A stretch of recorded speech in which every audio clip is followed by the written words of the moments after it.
Hello everybody and welcome to Ice-Burgh to Go, your daily dose of Pittsburgh Penguins news and analysis. You can find us on YouTube at Inside the Penguins or anywhere you get your podcasts from. It's going to be an interesting day for the Pittsburgh Penguins as they're up in Halifax, Nova Scotia, getting ready for the Nova Scotia showdown between the Penguins and the Ottawa Senators. They've been there all weekend. The content's been flowing from the Penguins' social media accounts. Evgeny Malkin seems to be the star of the show out there in Nova Scotia, and it's going to be a fun night for the Penguins because they are running out for the second straight game what appears to be pretty much their NHL roster for a preseason game. Certainly going to put on a show there for Sid's home province. But I want to talk a little bit about something that I expect to see during this game, something that I'm keying in on during this game, because really it's going to be one of the most pivotal partnerships for the Pittsburgh Penguins this season. And really, there's two pivotal pieces for the Penguins that I don't think enough people are really talking about. People have mentioned it.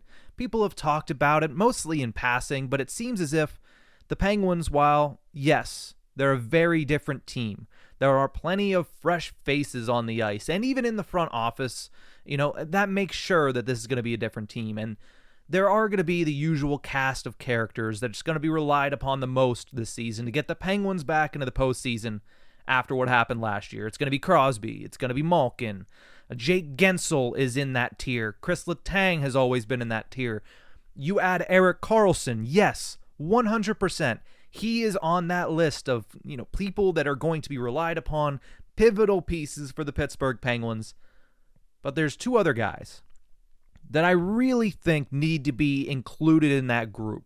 That's a group of 5 that I mentioned there. And I think it really comes down to a group of 7 players outside of the goaltender that the Penguins really need to perform well. They need them to perform up to expectations and even potentially above expectations for what you need for the Penguins to get back into the postseason and what looks to be, or at least as we sit here on October 2nd, what looks to be a really tough Eastern Conference.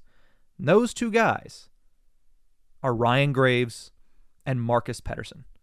They're both going to be steady anchors on the Penguins' top 2 pairings, allowing their offensively inclined counterparts, Kris Letang on the top unit and Erik Karlsson on the second pairing, to be able to play the game the way that they play the game in order to be as successful as they have been. Erik Karlsson is probably undoubtedly going to be a first ballot Hall of Famer. 3-time Norris Trophy winner. The guy has put up 100 points in a season now. He has been electric, whether it's when he's playing with the Senators or playing with the Sharks. The Penguins hope that can translate now to playing in Pittsburgh. But Kris Letang's up there as well. He might not be a surefire Hall of Famer, but he certainly has a resume to get into the question. So for them to play the games that have gotten them to where they're at in their career, Graves and Pettersson need to be on their P's and Q's from Game 1 to Game 82, and as you hope for, at least 20 games of postseason hockey. But let's not get ahead of ourselves. When we look at these two guys, Graves has a little bit of an easier assignment from the outset, right? Kris Letang is an offensive defenseman. Kris Letang does like to take big risks when he's on the ice. But it's nothing compared to what we're about to watch and witness from Erik Karlsson this season. And really, that hit home for me. Yes, that's what has been expected. Yes, that's what has been discussed since August 6th, whenever Erik Karlsson was traded to Pittsburgh. But it really hit home for me last Thursday. Watching Erik Karlsson in his first game as a member of the Pittsburgh Penguins, at least preseason game. He hasn't played, obviously, in the regular season. But watching him play in that one, it's the first preseason game, so you take everything with a grain of salt. But you could see what has been portrayed as high-flying, high-octane, and high-risk from Erik Karlsson. So to me, it makes it seem like there's a little bit more pressure on Marcus Pettersson this season than there is on Ryan Graves. Now, not to say that Graves is not going to face a lot of pressure, because Letang and Graves are going to be out there a whole lot at 5-on-5, and Ryan Graves is going to be one of the preliminary defensemen that are on the Penguins penalty kill, which is another area that they really need to succeed this season. So not taking anything away from the task at hand for Ryan Graves, but Marcus Pettersson, he's staring down, for lack of a better term, a dragon heading into this season. He appears likely to start the season on Karlsson's pairing, as we've talked about since the onset of camp, and honestly, since we've talked about since August. And as we saw in their first preseason game, the success of that duo is going to rely on Pettersson's ability to defend. Because what Karlsson does, Karlsson's always going to do. He's always going to provide positive offensive reinforcement. But the success of that unit, a defensive unit, is going to rely on Marcus Pettersson. He's going to have to be at the top of his game to allow Karlsson to comfortably take the risks that inherently come with his style of play. Because if not, then Karlsson, I'm not saying he's going to become tentative, but human nature is when you know you don't have a parachute, you become a little bit more tentative. And that's not what the Penguins need. The Penguins need Erik Karlsson fast and furious, up and down the ice, playing his style of game at its truest form. The only way he can do that is if he knows that Marcus Pettersson has his back and Marcus Pettersson is going to be there and on the best of his game. And like I said, this really hit home for me last Thursday when the Penguins took on the Buffalo Sabres at PPG Paints Arena. And the underlying numbers and the early eye tests looks pretty good, right? And there were times where, yes, Karlsson got caught up the ice, odd man rush, but for the most part, Marcus Pettersson shut those down. Tristan Jarry looked solid in net, yes, but Marcus Pettersson played them very well defensively. And the other thing that I kind of didn't think about coming in, there's so much to think about with the Pittsburgh Penguins this season, and especially even if you look directly at Erik Karlsson, there's so much to look at surrounding his game. I always thought about his speed going up the ice, heading towards the offensive zone. I never once thought about his speed coming back the other way. And boy, was that on display on Thursday night. I mean, 3 strides and he's there.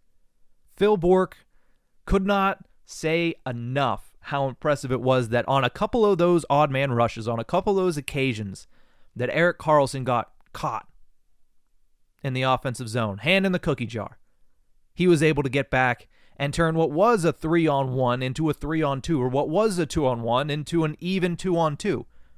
That's something that he's 33, but is not a concern, as his speed is there, as his skating ability is always there. So if he's able to continue to do that and continue to show that effort in back checking and getting back into the play after getting caught, it kind of helps negate the importance of Marcus Pettersson being a shutdown defenseman night in and night out. Now, do they still need that? Yes.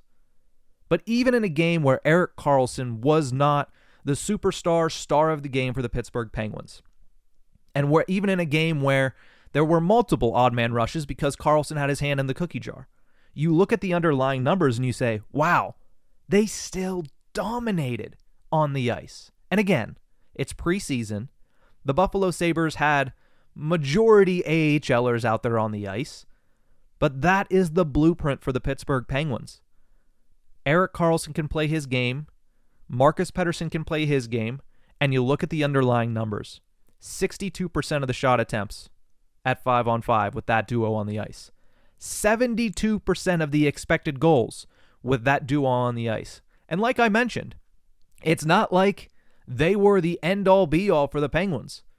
The Penguin stars of that game were the third line in Drew O'Connor, Lars Eller, and Matt Nieto, and Crosby's line, which was Crosby and Raquel and that beautiful connection that they had, and Brian Rust on that unit as well. It was the first preseason game. There's some things you can take from it. There's a lot of things you can't. The one thing that I took from it, though, is this pairing has a lot of potential to be one of the top pairings in the league. But they need to both play their role to a T. And by both, I mean not just Erik Karlsson, who everybody knows.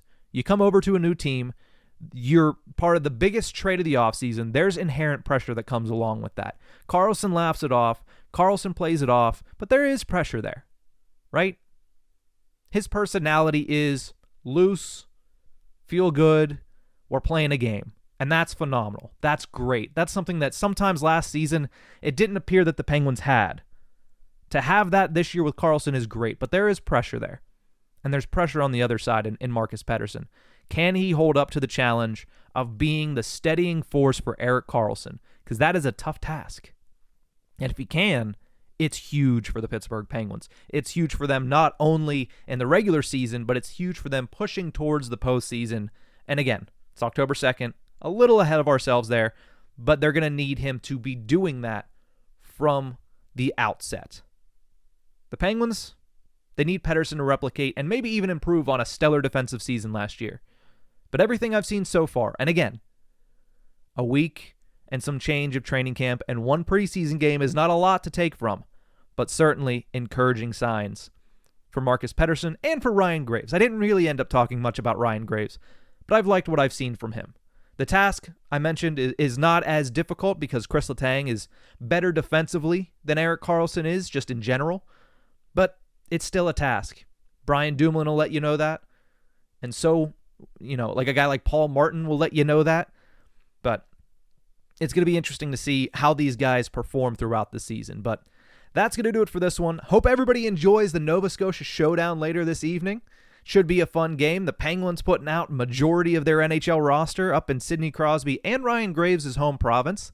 So it'll be fun. We'll be here on Tip of the Ice-Burgh tomorrow to break it all down and to continue getting you set for the Penguins 2023-24 season, which opens up in just 8 days. Remember, you can find us on YouTube at Inside the Penguins or anywhere you get your podcasts from.